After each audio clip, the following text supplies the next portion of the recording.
This video covers outputting to Excel format using Readiris Pro 16.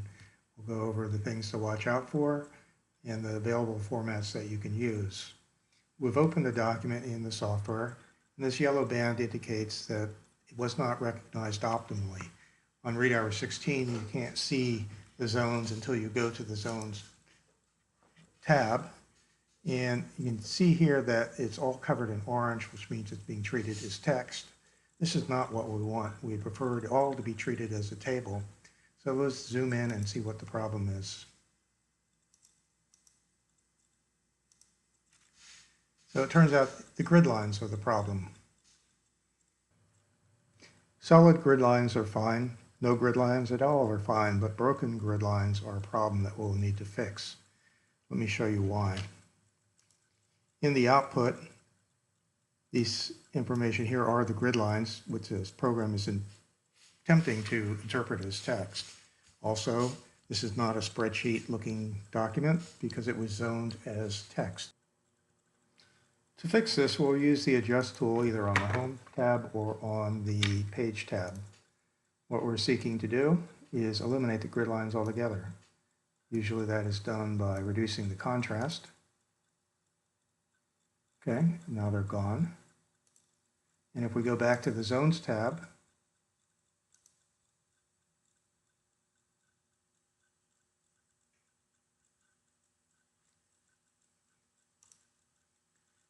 we can see that it's been zoned now as a table. This purple color corresponds to the Table tool up on the Zones tab toolbar. So when we process this, we will get a table and the grid lines will be absent. So now let's talk about output formats. Commonly used is the XLSX.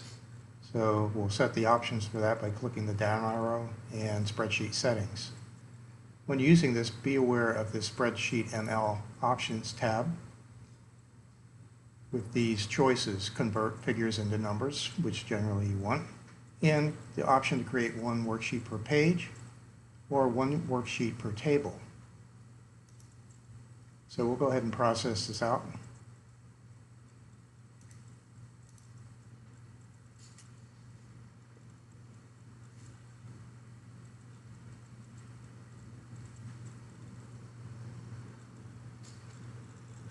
And we have our table information as expected.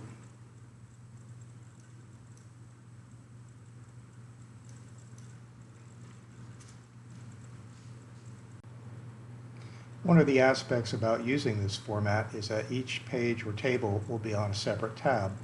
This may or may not be suitable for what you have in mind.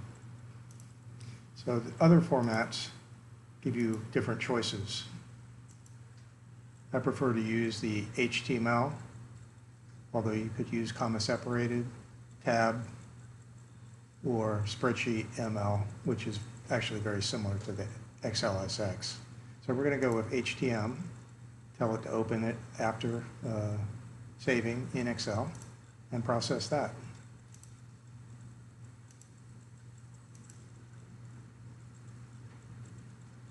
And there it is.